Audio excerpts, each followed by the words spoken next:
सर्वांचं स्वागत. शेवट. थोडासा गेल्या 4-5 वर्षात मी जो अमेरिकन स्टॉक मार्केटचा अभ्यास केला आहे त्याच्यावरून मला काही निष्कर्ष काढता आले आणि त्याच्यावरती मला रस उत्पन्न झाला, म्हणून मी ह्याला सगळ्याला सुरुवात केली आहे. अशी की मी गेले 4-5 वर्ष अभ्यास करतोय आणि मला त्याच्यात इंटरेस्ट लागला, कारण माझे जवळचे नातेवाईक अमेरिकेत आहेत.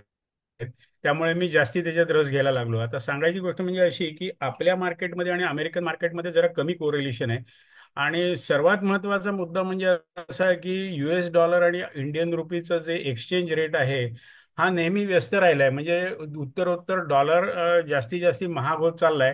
त्यामुळे it is a smart decision की आपण इथून पैसे अमेरिकेला पाठवले, किंवा अमेरिकेतल्या लोकांनी एस्पेशली जे F1 विजा किंवा जी मुलं जातात शिकायला किंवा H1B विजावर तिथे आहेत, त्या लोकांना इकडचे लोक सांगतात, घरचे फॅमिलीतले, की तुम्ही तिकडून इकडे पैसे पाठवा आणि आम्ही इथे गुंतवतो. ऍक्च्युली तसं करण्याच्या पेक्षा त्यांनी जर का थोडंसं तिकडे नॉलेज घेतलं आणि त्याप्रमाणे जर का त्यांना तिकडे काही करता आलं तर जास्ती फायदेशीर आहे, असं माझं मत आहे.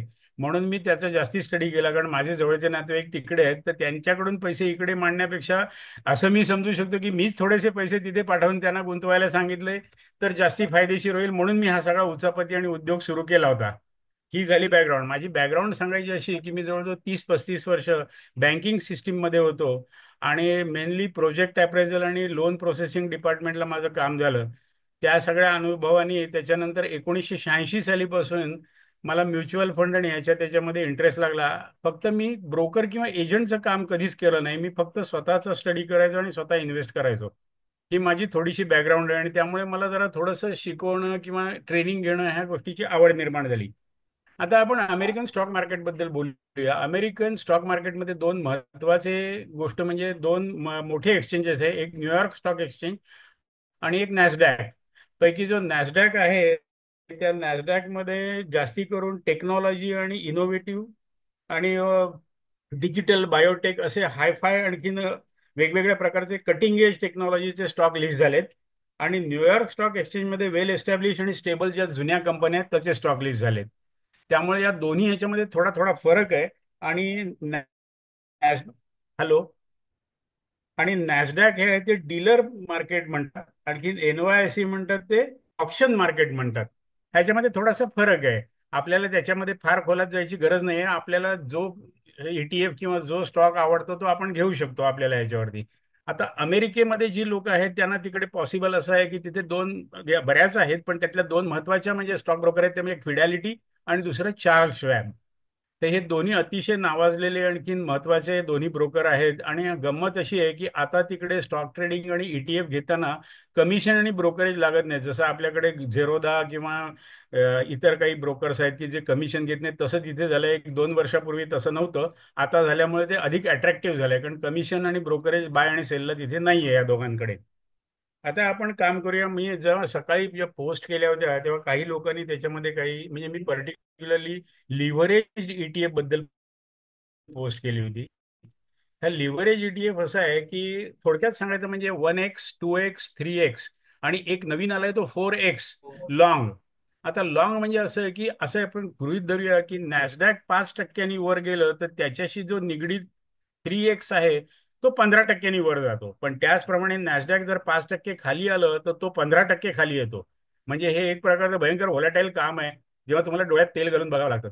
अनेक लोकांचं असं म्हणणं मला पडलं आजच्या याच्या पोस्टमध्ये की लिव्हरेज ETF डेंजरस आहेत. येस, ते डेंजरस नक्कीच आहेत, पण लॉंग टर्म मध्ये डेंजरस नाही आहेत. म्हणजे अशासाठी की मी तुम्हाला सकाळी एक लिस्ट पाठवली होती की त्याच्यामध्ये असे बरेच ETF आहेत 3x, पण त्यातल्या काही जे मोजके ETF आहेत त्याचा परफॉर्मन्स गेल्या 5-10 वर्षाचा तुम्ही बघितलं ते 10 ते 12 ETF असे आहेत की they have really wonderful return दिलेले आहेत त्यांनी. तर त्याची लिस्ट मी पाठवली. तुम्ही विचार करा की आज जर का आपण, म्हणजे आता तुम्हाला त्यातलं एक उदाहरण सांगतो, त्यातलं एक TQQ म्हणून आहे की जो नॅसडॅक 100 बेंचमार्क ट्रॅक करतो. 1911 साली तो अस्तित्वात आला.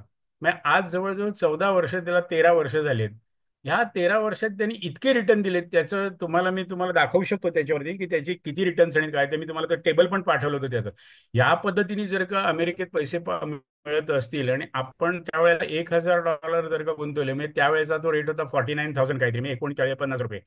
आज त्याचे काही कोटी रुपये झालेले आहेत. म्हणजे मला सांगा की जवळजवळ गेल्या 13 वर्षामध्ये 50,000चे 1 कोटी रुपये, म्हणजे फॅन्टॅस्टिक रिटर्न आहेत. फक्त एक आहे की त्याच्यामध्ये डोळ्यात तेल घालून लक्ष ठेवावं लागतं. म्हणजे असं की तुम्ही गाफील राहिलात तर तो झराझर खाली येतो आणि मग तुम्हाला वाटतं अरे बाप रे. पण जर का तुम्ही शांत राहिलात आणि जर का मध्ये मध्ये तुम्ही त्याच्यामध्ये ट्रेडिंग केलं, ट्रेडिंग इन द सेन्स आपल्याला आणि त्याच्यासाठी बरेच तिकडे मिळतात, म्हणजे असे तुम्हाला काय म्हणतात त्याला, चार्ट्स मिळतात. त्याच्यानंतर तिथे काही काही वेबसाईट आहेत, त्या वेबसाईट वरती तुम्ही जर का, पण एक आहे की अमेरिकेमध्ये फुकट जवळजवळ काहीच मिळत नाही. तिकडे प्रत्येक गोष्टीला सबस्क्राईब करावं लागतं आणि त्याच्यासाठी डॉलरमध्ये पैसे मोजावे लागतात. पण तरी सुद्धा जर का हे तुम्ही करू शकलात तर तुम्हाला भरपूर प्रॉफिट मिळू शकतो त्याच्यामध्ये. आता अमेरिकेमध्ये जी मुलं जातात किंवा जे लोक आहेत, तर त्या लोकांनी ऍक्च्युली हे थोडंसं आपल्या महाराष्ट्रीयन ब्राह्मण लोकांनी हे शिकून घ्यावं की बाबा इथे गेल्यानंतर एक $50, $100, $200, $500 हे कसे गुंतवायचे. आणि ते तसे गुंतवायचे जर का थोडंसं ज्ञान शिकलं तर त्याच्यामध्ये त्यांचाही फायदा होतो. त्याचप्रमाणे उलट असं आहे की आपण जर का तिकडे आपल्या मुलांना पैसे पाठवले आणि ते त्यांनी तिथे गुंतवले आणि तिकडे गुंतवल्यानंतर तुम्हाला जर का ते परत हवे असतील 2-5 वर्षांनी, तर डेफिनेटली तुम्हाला दोन गोष्टीचा फायदा होतो. पहिला फायदा म्हणजे असा की एक्सचेंज रेट हा नेहमी अमेरिकन डॉलर वरती जातो. त्यामुळे तुम्ही आज ₹85 जो लॉक करता डॉलर, तो अजून 5 वर्षांनी 90, 95, 92, 93, 100 काही होऊ शकतो. तर त्या रेटनी तुम्हाला पैसे परत मिळतात. दुसरी गोष्ट अशी, तुम्ही चांगल्या कंपन्यांमध्ये किंवा चांगल्या ETF मध्ये पैसे गुंतवले तर त्याचा जो कॅपिटल गेन असतो त्याचा, तर तो कॅपिटल गेन प्लस त्याचा डिव्हिडंड, तो डिव्हिडंड ऑटोमॅटिक रिइन्व्हेस्ट होऊ शकतो तुम्ही त्याच्या ऑप्शनवर क्लिक केलं तर. अशा तऱ्हेने तुम्हाला बऱ्यापैकी पैसे मिळू शकतात तिथे. आता मला एवढंच म्हणायचं आहे की इंडियन मार्केट वाईट नाहीये, पण इंडियन मार्केट बरोबर 20 ते 25% साधारण तुमचा जर का फंड्स असेल, हे तुम्ही जर का US मार्केटमध्ये गुंतवलं तर जिओग्राफिकल डायव्हर्सिफिकेशन तुम्हाला मिळू शकतं. म्हणून अमेरिकन स्टॉक मार्केटमध्ये जायला पाहिजे. आता अमेरिकन स्टॉक मार्केटमध्ये जवळजवळ नॅसडॅक आणखीन NYSE मध्ये दोन्ही मिळून जवळजवळ 8,500 ते 9,000 लिस्टेड स्टॉक आहेत आणि जवळजवळ 3,500 लिस्टेड ETF आहेत. आता मी ETF सारखं का म्हणतोय आणि स्टॉक मला काय इंटरेस्ट जास्ती मी घेत नाही, याचं सिंपल कारण असं आहे की स्टॉक तुम्ही एकदा घेतलात की त्याचं डेली मॉनिटरिंग करावं लागतं, म्हणजे करणं योग्य असतं.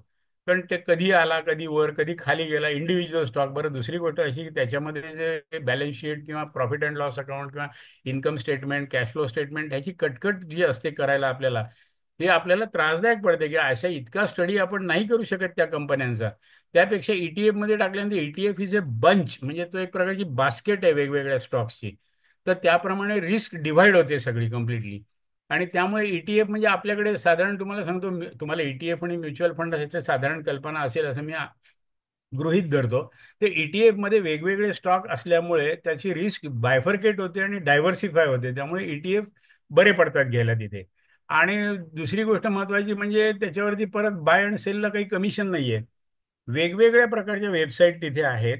त्यातल्या काही फ्री आहेत, पण त्या सगळ्या फ्री आहेत ते चांगल्या नाही आहेत. आणि ज्या हव्या असतात आपल्याला महत्वाच्या, त्याच्यासाठी पैसे भरावे लागतात, सबस्क्राईब करावं लागतं आणि त्या सबस्क्रिप्शनचे पैसे डॉलरमध्ये भरल्यामुळे त्याचा जरा खर्च येतो. हा ज्याला करायची इच्छा आहे आणि ज्याची ताकद आहे त्याने ते निश्चितपणे काम करावं असं मला वाटतं. दुसरी महत्वाची गोष्ट म्हणजे अशी की वेगवेगळ्या प्रकारचे त्याच्यामध्ये डेटा येतात अमेरिकेतल्या काही वेबसाईटमधून, आणि त्या पेड वेबसाईट आहेत मात्र. तर त्या जो डेटा मिळतो तो जर का तुम्हाला अनालाइज करू शकलात तुम्ही, जो मी करतो माझ्या पुरता, तर तो अनालिसिस केल्यानंतर तुम्हाला साधारण रिटर्न, मी जे आतापर्यंत बघितले की उत्तम रिटर्न जर का तुम्हाला कन्सिस्टंटली हवे असतील तर साधारण माझ्या अंदाजाप्रमाणे 16 ते 18% रिटर्न ॲव्हरेज मिळू शकतात डॉलरमध्ये. आणि जर का तुम्ही इकडची इंडियन रुपीचा विचार केला तर ते साधारण 20 ते 22% जाऊ शकतात. पण त्याच्यासाठी तुम्हाला मेहनत घ्यावी लागते. आता तुम्ही म्हणाल ते 20 ते 22% रिटर्न मला इंडियन मार्केटमध्ये पण मिळतात. कबूल आहे, पण थोडेसे पैसे तिथे गेल्यानंतर जी रिस्क डायव्हर्सिफाय होते, जिओ पॉलिटिकल किंवा जिओग्राफिकल रिस्क, त्याच्यासाठी या उचापत्या कराव्या लागतात. आणि एस्पेशली आपल्या ब्राह्मणांची हल्ली मुलं बाळं बहुतेक खूप जणांची अमेरिकेत आहेत. तर त्यांच्या दृष्टीने सुद्धा विचार करता जर का हे त्यांना ट्रेनिंग मिळालं तर आपल्याला चांगलंच आहे ना या गोष्टीचं. काय म्हणणं आहे तुमचं ह्याच्यावरती? आता तिसरी गोष्ट, आपण अमेरिकेत स्टॉक मार्केटमध्ये टाकतो त्या ज्या मोठ्या कंपन्या आहेत, ग्लोबल कंपन्या, त्याच्यामध्ये आपल्याला एक्सपोजर मिळतं. आता उदाहरणार्थ त्याच्यामध्ये तुमची Tesla, Nvidia, Amazon, Meta platform, Apple, Microsoft, Google, अशा कंपन्यांच्या मध्ये डायरेक्टली तुम्हाला इन्व्हेस्ट करता येतात. कारण ह्या सगळ्यांचा बंच एका ETF मध्ये मिळू शकतो. असे वेगवेगळ्या प्रकारचे थीमॅटिक ETF आहेत, वेगवेगळ्या प्रकारचे सेक्टर ETF आहेत. खूप प्रचंड प्रचंड मोठं त्याच्यामध्ये डेटा मिळतो. आता तुम्हाला जसं काय वाटेल त्याप्रमाणे तुम्हाला तो सॉर्ट आउट करता येतो. दुसरी गोष्ट अशी की तिथे आपल्याकडे जसं सेन्सेक्स आणि निफ्टी किंवा निफ्टी 500, निफ्टी 200, निफ्टी 100 असे जे आहेत, तसे तिकडे बरेच एक इंडेक्स फंड आहेत, इंडेक्स हे आहेत. तर त्याच्यामध्ये जे प्रॉमिनंट आहेत ते जवळजवळ 17 असे बरेच आहेत त्याच्यामध्ये, पण जे प्रॉमिनंट आहेत ते 17. त्याचा मी नेहमी ट्रॅक करतो की ह्याच्यात कुठला चांगला आहे, कुठला ह्याच्यामध्ये जास्ती रिस्पॉन्सिव्ह आहे, जास्ती व्हॉल्यूम आहे. असं म्हणजे तुम्हाला एकदा त्याची गोडी लागली ना, तर तुम्हाला त्याच्यामध्ये खूप मजा येते ऍक्च्युली, आणि ह्याच्यामध्ये भरपूर फायदा होऊ शकतो. आपल्या मुलाबाळांना तिकडे गेलेले ना, ते नॉलेज जर का दिलं तर ते चांगली कमाई करू शकतात त्याच्यामध्ये.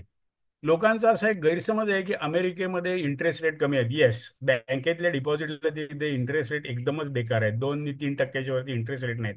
पण स्टॉक मार्केटमध्ये म्हणजे पर्टिक्युलरली तुम्ही जर का शांतचित्ताने व्यवस्थित अभ्यास करून जर का त्याच्यामध्ये काम केलं, तर तुम्हाला नक्कीच चांगले रिटर्न मिळतात. आणि थोडंसं डायव्हर्सिफिकेशन हे हवंच असतं.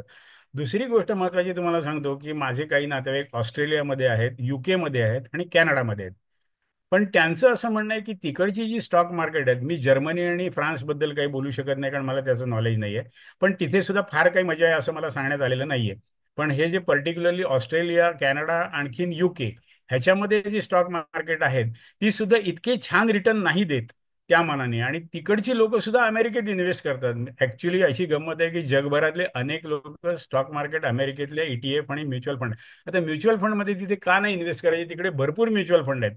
म्युच्युअल फंडचा एक्सपेन्स रेशो कायच्या काय मोठा आहे तिकडचा, फार मोठा आहे. आणि त्याच्यामध्ये अनेक कटकटी आहेत की नॉट फॉर न्यू एंट्रन्स. त्याच्यानंतर त्याच्यात वेगवेगळे प्रकार आहेत. त्याच्यानंतर मिनिमम त्यांचे काही हजारापासून, $1000 सुरुवात होतात, 10,000 जातात.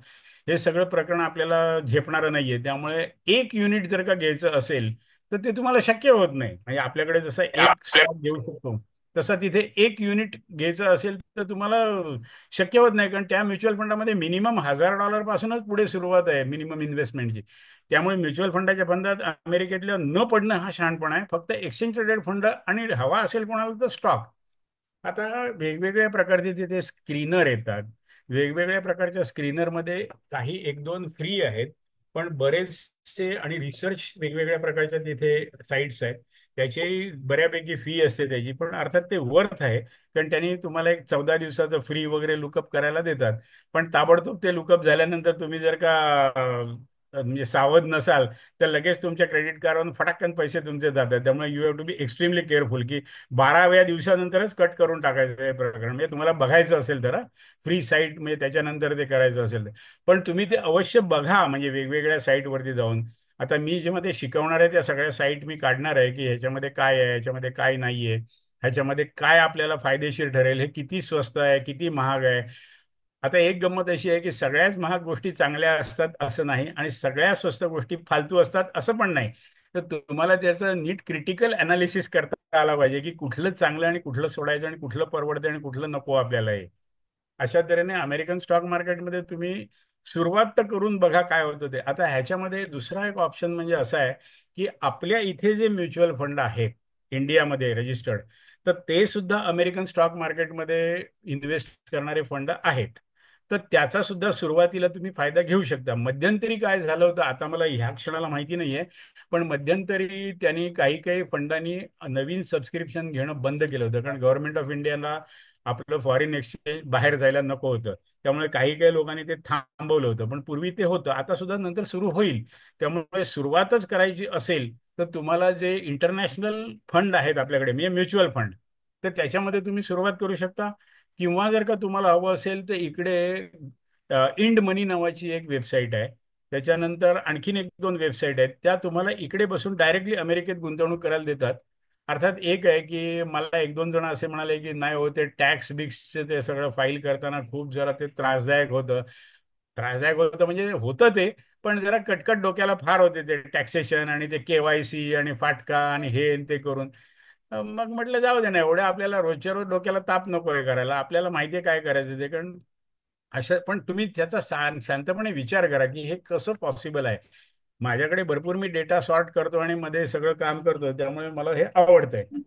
तर मला एक सांगा की तुमच्यापैकी कोणाला काही जरा थोडेसे बहुत प्रश्न वगैरे काही आहेत का, किंवा काही आणखीन स्पेसिफिक माहिती हवी आहे का? ह्याची तुम्हाला विनंती करतो. हॅलो. हॅलो. हां. हां. मी रत्नदीप साठे बोलतोय. हां. मी ते फॉरेनच्या ह्याच्यामध्ये ETF मध्ये गुंतवले ते पैसे. पण तुम्ही अच्छा. म्हटलात तसं त्याच्यामध्ये टॅक्सचा प्रॉब्लेम फार येतो, म्हणजे त्याला टॅक्स जास्ती पडतो. म्हणजे हां. म्हणजे एखादा शेअर आपण 70 रुपयाला घेऊन तो 75ला विकला, तर हां. इंडियातला शेअर घेऊन तो 75ला विकला तर जो मिळेल त्याच्यामध्ये टॅक्स एवढा लागत नाही, एवढा त्या फॉरेनच्या कंपन्यांचा ETF घेतला तर लागतो. हो. त्यामुळे ती कटकट होते त्याची. म्हणजे तुम्ही म्हटलात ते बरोबर आहे. मग त्याच्यापेक्षा मग यात गुंतवायला जास्त सोयीचं नाही का वाटत तुम्हाला? बरोबर आहे. याच्यात दुसरी कारण गोष्ट शेवटी अशी आहे शेवटी की पैसा मिळवणं एवढाच त्यातला मेन हो, भाग नाही, आहे ना बरोबर आपला. आहे. महत्वाचं म्हणजे असं आहे की पर्टिक्युलरली आपण इकडून इन्व्हेस्टमेंट करणं हा एक भाग झाला, पण तिकडे जे आपले लोक जे आहेत त्यांच्यासाठी टॅक्सेशनचं असं आहे की जो short term capital gain tax आहे तो त्यांचा जो रेग्युलर स्लॅब आहे त्यांच्या पगाराप्रमाणे, त्या रेग्युलर स्लॅबप्रमाणे तो टॅक्स जातो. आणि long term capital gain tax जो आहे 1 वर्षानंतरचा, तो त्याच्यामध्ये दिसलाय की 0 ते 20% आहे. अर्थात त्यामध्ये पर्टिक्युलर ती त्यांना माहिती, पण म्हणजे आपण असं धरूया चालूया की साधारण 20% long term capital gain tax maximum आहे. आता 0 ते 20% ह्याच्यामध्ये काय फरक आहे हा तिकडच्याच लोकांना माहिती आहे, की बाबा कोणाला 0, कोणाला 10, कोणाला 15, कोणाला 20. आणि short term capital gain tax त्यांच्या पगाराप्रमाणे एवढं मला माहिती आहे.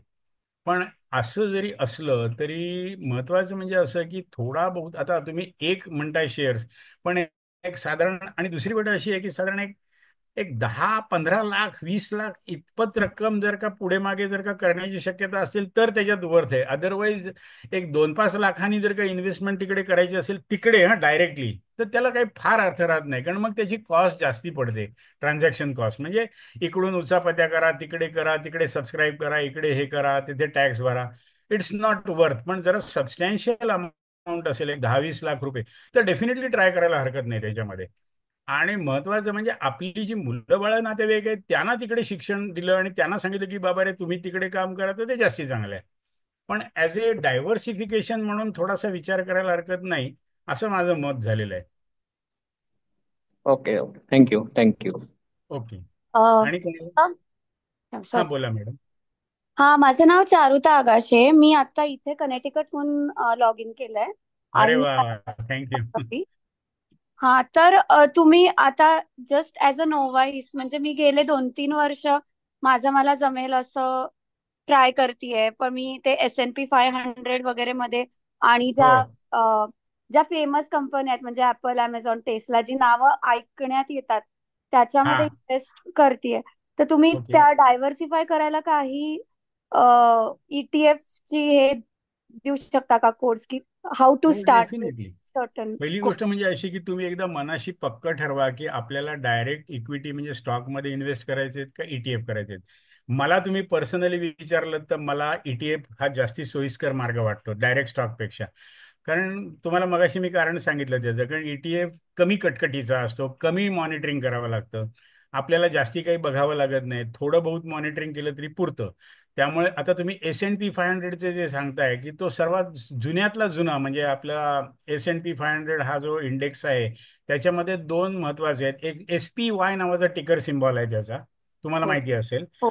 आणि त्याचा एक्सपेन्स रेशो जास्ती आहे. त्याच्या बदली फिडॅलिटीचा जो VOO म्हणून टिकर सिम्बॉल आहे, ओके. सेम S&P 500, तो खूप स्वस्त, म्हणजे त्याचा एक्सपेन्स रेशो कमी असल्यामुळे त्या दोघांची तुम्ही कम्पेअर केली तर VOO is preferred than SPY. असं बरंच बारीक बारीक त्याच्यामध्ये काय काय असते. दुसरं NASDAQ 100चा जो ट्रिपल Q नावाचा जो आहे, क्यू तो येस. तुम्हाला माहिती असेल, तो ट्रिपल Q. राईट. बरोबर आहे. आणि आणखीन तुम्हाला सांगतो की तिकडे खूप वेगवेगळे आहेत. आता तुम्हाला एक मी नाव फक्त सांगतो, तुम्हाला जर का वाटलं तर त्याला सबस्क्राईब करा. तिकडे एक अशी नॉन प्रॉफिट ऑर्गनायझेशन आहे अमेरिकेमध्ये, कळलं की नाही. हा नॉन प्रॉफिट आहे पण इंडिपेंडंट आहे, म्हणजे कुठे ज्याला म्हणतात ना वेस्टेड इंटरेस्ट नसलेली आहे. हा हा. तिचं नाव आहे AAII.com, American association of individual investors. Okay. AAII.com, त्या वेबसाईटवर तुम्ही जाऊन बघा. खूप छान रिसोर्सेस आहेत. ओके. पण परत एकदा की तिकडे जर का तुम्हाला प्रीमियम जर का त्याच्यामधलं काही हवं असेल तर त्याच्यासाठी तुम्हाला सबस्क्राईब करावं लागतं. येस. अदरवाईज नुसत्या मेंबरशिप हवी असेल तर $49 काहीतरी आहेत वन टाइम, असे 2 वर्षाचे. पण मग त्याच्यात खूप काही मिळत नाही. आता हो. तुम्हाला जर का थोडं त्याच्यातलं नीटपणी हवं असेल, तर तुम्हाला ते मला वाटतं काहीतरी 195 का $200 आहेत 2 वर्षाचे. पण मग त्याच्यामध्ये तुम्हाला बरंच काही काही मिळतं. तर त्याच्यामध्ये तुम्हाला ऍक्च्युली पण मग तुम्हाला अभ्यास करावा लागेल ना त्याचा. नुसतं ते सबस्क्रिप्शन भरल्यानंतर नाही, मग त्याच्यात बघायचं काय, आपल्याला घ्यायचं काय, ते मॉनिटर कसं करायचं, त्याच्यातून फायदा करून घ्यायचा, त्याच्यासाठी तुम्हाला थोडं शिकावं लागेल. पण बरोबर. It is worth. आणखीन सुद्धा बरंच काय काय तिथे आहे, पण ते सगळं जरा थोडं कॉस्टली आहे मॅडम. म्हणजे कसं की you have to pay for it. But definitely तुम्ही तिकडे असल्यामुळे तुम्हाला त्याचा फायदा असा होईल की थोडे बहुत जर का पैसे खर्च करायची तुमची इच्छा असेल, तर तुम्हाला बरंच काही तिथे मिळू शकतं आणि अच्छा. खूप चांगलं असतं ते.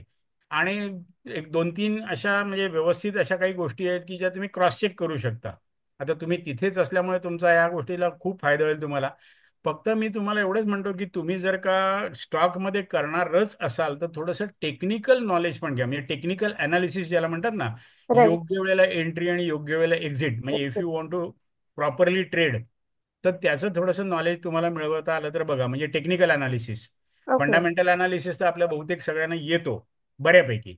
पण टेक्निकल अनालिसिस त्या मानाने कमी जणांना येतो. तर तो टेक्निकल अनालिसिस केल्यानंतर तुम्हाला टेक्नो फंडामेंटल अनालिसिस असं कॉम्बिनेशनने काम करता येईल. पण ह्या सगळ्या गोष्टी करायला फार गोष्ट वेळ आहे, म्हणजे उशीर आहे. पण त्याच्यासाठी तुम्ही ETF मध्ये घेतलात तर तुम्हाला इतक्या कटकटी नाही आहेत ना. त्याच्यामध्ये. बरोबर. तर त्यामुळे तुम्ही विचार करा काय करायचं आपल्याला ते. पण AAII.com ही साईट मुद्दामून तुम्ही बघा. ओके. ओके, मी नक्की तुम्हाला पाहिजे. नक्कीच आवडेल ती. Yes, thank you. ओके. पुणे. मला हा हा विचारायचं आहे की सध्या आता अमेरिकन मार्केट ऑल टाइम हायला आहे, बरोबर आहे? तर मग हा आता सुद्धा ETF त्यातले अट्रॅक्टिव्ह आहेत का तेवढे? डेफिनेटली. आता आज मी जी तुम्हाला लिस्ट पाठवली आहे, ऍक्च्युली ती लिस्ट म्हणजे मी काढलेली लिस्ट ही फक्त लिव्हरेजची पाठवली आहे. पण अदरवाईज नॉर्मल जी आहे की नॉन लिव्हरेज आणि नॉर्मल जे ETF आहेत, they are definitely doing well. All time high म्हणता येईलच असं नाही, कारण ऍक्च्युली काय माहितीये का की आपण असं म्हणतो ऍक्च्युली. पण आपला जर का टाइम होरायझन कमीत कमी 3 वर्ष 5 वर्ष असा असेल आणि ट्रेडिंग नाही, मी इन्व्हेस्टमेंट लॉंग टर्म असं असेल, तर काही प्रॉब्लेम नाही आहे तिथे करायला. आपल्या गव्हर्नमेंटला तुम्ही सध्या आहे ना पैसा बाहेर म्हणजे डॉलर पाठवायचे नाही आहेत. कडकी लागलेली असल्यामुळे ते वेगवेगळ्या प्रकारचे अडथळे आणतात त्याच्यामध्ये. TCS लावा, 7 लाखाची लिमिट ठेवा, अमुक करा तमुक करा. पण ठीक आहे. म्हणजे आता तुम्हाला दुसरा अर्थ सध्या अल्टरनेट म्हणजे जर का शक्य झालं तर पहिली अवेलेबल संधी मिळाल्यानंतर इकडचे जे म्युच्युअल फंड आहेत जे तिथे इन्व्हेस्ट करतात त्याच्यामध्ये सध्या करा तुम्हाला वाटलं तर. पण तुम्ही तुमचा अनुभव कसा आहे या वेस्टेडचा? वेस्टेडचा अनुभव चांगला आहे माझा, काहीच प्रॉब्लेम आला नाही मला. आणि अच्छा. ब्रोकरेज पण नाहीये त्यांचं. म्युच्युअल असं. फंडनी तिकडे इन्व्हेस्टमेंट केलेली म्हणजे अमेरिकेमध्ये इन्व्हेस्टमेंट केलेले काही ETF आता लिस्टेड आहेत. त्याच्यापैकी एक MAFANG मिराय ॲसेटचा माफांग असा हो एक आहे. हो, तो फार सुंदर त्यांनी हा. कामगिरी केली आहे हो त्याची. हो, तो एक 90-94 मी ट्रॅक करत होतो, तो आता 130 पर्यंत वाढलाय. तर गेल्या वर्ष दीड वर्षामध्ये मी साधारण 4 ते 5 तिकडच्या F1 विजावरच्या स्टुडंटना शिकवलं. पण असा मी प्रोग्राम चॉकआउट केलेला नव्हता. एक ज्याला आपण एक्सटेम्पॉवर म्हणतात तसा केला मी. आणि त्यांना ते आवडलं, कारण ती मुलं आपापसात चर्चा करून काहीतरी रॉबिनहुडचा ॲप वापरून वगैरे असं काय काय बारीक सारीक करत होती. आणि म्हणजे शिस्तबद्ध काही काम नव्हतं किंवा त्यांना पूर्णपणे नॉलेज आहे आणि मग करतात अशातलंही काम नव्हतं. पण ज्या वेळेला ते शिकले सगळं व्यवस्थित, तेव्हा त्याच्यानंतर त्यांनी मला असा फीडबॅक दिला की आम्हाला आता नीटपणे कळलंय की काय करायचं आणि कसं करायचं. आणखीन एक दोन जणांनी जेव्हा मुलं इकडूनच जाणार होती, त्यांच्या आईवडिलांनी मला सांगितलं की आता आमचा मुलगा किंवा आमची मुलगी चालली आहे तिथे, तर त्याला थोडंसं आम्हाला ब्रीफिंग पाहिजे तुमच्याकडून की तिथे गेल्यानंतर काय करायचं. तर त्यांना इथे घरी त्यांच्या जाऊन मी शिकवलं. पार्ल्यातच होतं अर्थात म्हणा. त्यामुळे तिकडे गेल्यानंतर त्यांना सांगितलं की हे तुम्ही करा. आणि तिकडे गंमत म्हणजे अशी की तुम्ही स्टुडंट व्हिसावर असताना सुद्धा तुम्हाला इन्व्हेस्टमेंट करता येते, कारण तुम्हाला सोशल सिक्युरिटी नंबर तिकडे मिळतो आणि टॅक्स रजिस्ट्रेशन नंबर मिळतो. या दोन गोष्टी F1 विजावरच्या स्टुडंटला मिळाल्यानंतर त्यांना तिकडे इंडिव्हिज्युअल ब्रोकरेज अकाउंट असं म्हणतात तिथे, तो उघडता येतो. आणि बारीक सारीक काम करता येतं. त्या मुलांनाही आनंद होतो की आपण काहीतरी करतोय बारीक सारीक ते का होईना. आणि मग ते हळूहळू म्हणजे आज ज्यांची वय जेमतेम 20 22 25 वर्षाची आहेत, अशी मुलं तिथे सुरुवात करतात. आणि पुढे प्रत्येकाच्या मनात असतंच की आपल्याला H1B विजा मिळेल, मग पुढे ग्रीन कार्ड मिळेल, मग पुढे आपण तिथे सेटल होऊ. तर ह्या सगळ्याची बीजं जी असतात ती आजच मनात त्यांच्या असतात. आणि आज जर का त्यांना योग्य वयात हे शिक्षण मिळालं, तर त्यांचा फायदा बराच होतो पुढे, टक्के टोणपे खाऊन शिकण्यापेक्षा.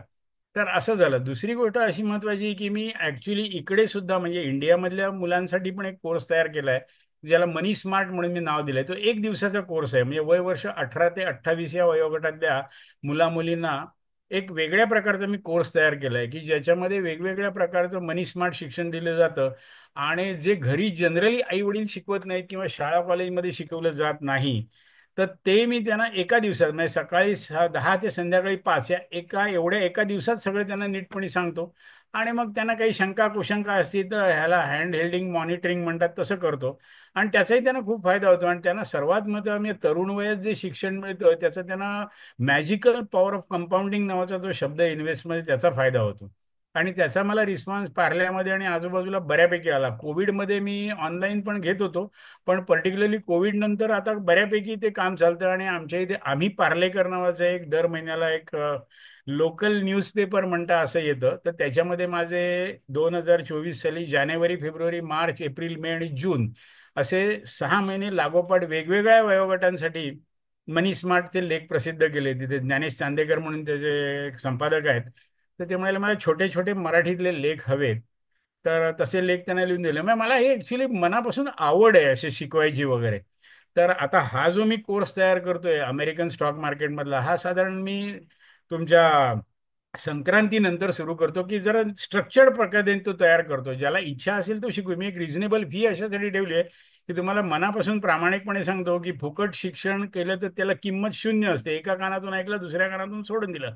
रिझनेबल फी असं माझं मत आहे, कारण मला अनुभव आहे त्याचा वाईट. लोकांना काय वाटतं की अरे हा काय आले का जोशी, चला टाइमपास करायचा झाला सुरू झाला त्यांचा. तर अजिबात नको. मला माझा टाइमपास भरपूर आहे आणि मला माझे व्यासंग आहे ते असले म्हणजे ज्याला म्हणतात ना ते असं मी बंद केलं प्रकार.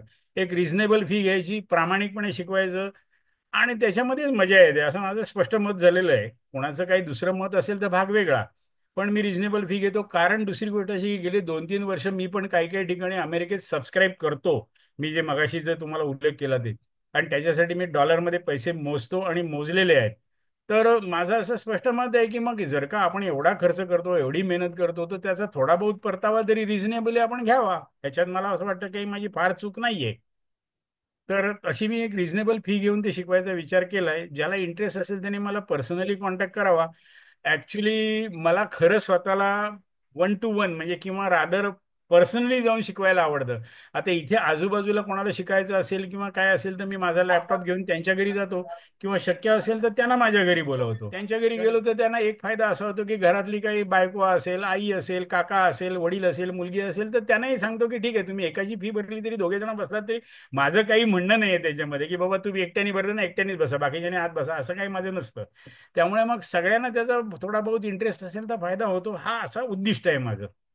बोला आणखीन कोणाला काही विचारायचं आहे का? मी माझं मन मोकळं करून तुमच्या समोर केलंय. अर्थच नाही म्हणजे दरवेळेला डॉलर घसरतच म्हणजे रुपी घसरतच जातो. त्यामुळे ऍक्च्युली तुम्ही आज जरी 85 डॉलर लॉक केलात आणि 5 वर्षांनी तुम्ही विचार करा की तिकडचा फायदा प्लस डॉलरचा अप्रिसिएशनचा फायदा म्हणजे तुम्हाला परत इंडियन रुपीमध्ये कन्वर्ट करून आलेल्या पैशाचा खूप फायदा होतो. म्हणजे ह्याचा थोडासा विचार करू शकता तुम्ही की हे शक्य आहे का आणि शक्य आपण करू शकतो का. ओके. म्हणून मी ते अमेरिकन स्टॉक मार्केटमध्ये सारखा विचार करतो की आपण थोडं तरी एक्सपोजर घ्यायला पाहिजे इकडच्या मगाशी लोकांनी. युएस मध्ये हा बोला. नवरा बायको दोघांनी जर जॉईंट टॅक्स फायलिंग केलं, दोघांनी मिळून नवरा बायको युएस मध्ये, हा. तर त्यांना टॅक्स कमी लागतो. हो तोही फायदा घेता येतो. हो हो. बरोबर बरोबर. बरेच जण करतात तसं. एक युएस मधले जे स्टॉक्स तुम्ही सांगितले म्हणजे त्याचा ब्रोकर वगैरे तुम्ही सांगितलेत का कुठला आपण वापरू शकतो? हो. मी तुम्हाला सांगितलं चार्ल्स श्वॅब म्हणून एक आहे आणि दुसरा फिडॅलिटी म्हणून आहे आणि हे खूप रेप्युटेड आहेत दोघेही. ओके. असे ईटीएफ मध्ये अशी एक सोय आहे की तुम्ही डिव्हिडंड ईटीएफ पण डिव्हिडंड डिक्लेअर करतं. पण ईटीएफचा डिव्हिडंड डिक्लेअर केला तर तिथे जेव्हा तुम्ही बाय करता तेव्हा तुम्हाला एक ऑप्शन मिळतो ड्रॉप डाऊन मेनूमध्ये की डिव्हिडंड टू बी रिइन्व्हेस्टेड येस असं म्हटलं की आपल्या डोक्याचा तोही ताप संपतो की तो ऑटोमॅटिक रिइन्व्हेस्ट होतो. आणि शक्यतो तसंच करावं कारण ते असं छुटफूट डिव्हिडंड घेऊन तुम्ही काय करणार आहात त्याचं. त्यापेक्षा तो पण मग रिइन्व्हेस्ट केलेला बरा ना. तुम्हाला पाहिजे असेल तेव्हा ऍक्च्युली तुम्ही रिडीम करा ना तुमचं ईटीएफ. बारीक सारीक डिव्हिडंड घेऊन काय करणार. असे काय हजारो डॉलरचा डिव्हिडंड घेण्याची इन्व्हेस्टमेंट असेल तर भाग वेगळा. किंवा रिटायर आणि मग माणूस स्टॉक आहे ओनली लिव्हिंग ऑन डिव्हिडंड तर भाग वेगळा. हा मला एक विचारायचं होतं, युएस मध्ये हे जे फँग स्टॉक आहे ते हा सोडून जसे मिड कॅप किंवा स्मॉल कॅप ते हा अजून काही वाढलेले नाहीये. तर हा अशाचा काही एखादा स्मॉल केस किंवा म्युच्युअल फंड आहे का? हो, आहेत ना. ऍक्च्युली तुम्हाला एक टिकर सिम्बॉल सांगतो मिड कॅपचा. XMMO लिहून घ्या. XMMO. XM. ओके. XMMO हा टिकर सिम्बॉल आहे मिड कॅपचा. हा. मिड कॅप मोमेंटम, त्याचा तुम्ही परफॉर्मन्स बघा. त्याच्यानंतर एक झॅक्स नावाची साईट आहे, ZACKS, झॅक्स.com. त्याच्यावरती उजव्या बाजूच्या कोपऱ्यामध्ये तो टिकर सिम्बॉल टाका, XMMO. मग त्याची होल्डिंग तुम्हाला दिसतील, अंडरलाईंग कुठले स्टॉक्स आहेत ते. त्याच्यानंतर त्याचं फॅक्टशीट बघा, मग तुम्हाला कळेल की ते कसे सिलेक्ट केलेत आणि अच्छा. काय प्रकार आहे त्याच्यामध्ये. आणखीन एक तुम्हाला सांगतो, तुम्ही स्पेसिफिक प्रश्न विचारला म्हणून स्पेसिफिक उत्तर देतो. तुम्ही स्मॉल कॅप बद्दल हा. मला आता विचारलं, बरोबर आहे? बरोबर. स्मॉल कॅप मध्ये तुम्ही टिकर सिम्बॉल एक लिहून घ्या, AVUV. AVUV. हा, हा. बरोबर लिहिलात? हा, लिहिलं. हा, आता त्याच्यानंतर स्मॉल कॅप मधला आणखीन एक लिहून घ्या तुम्ही तिथे. त्याचं ठेवले RWJ.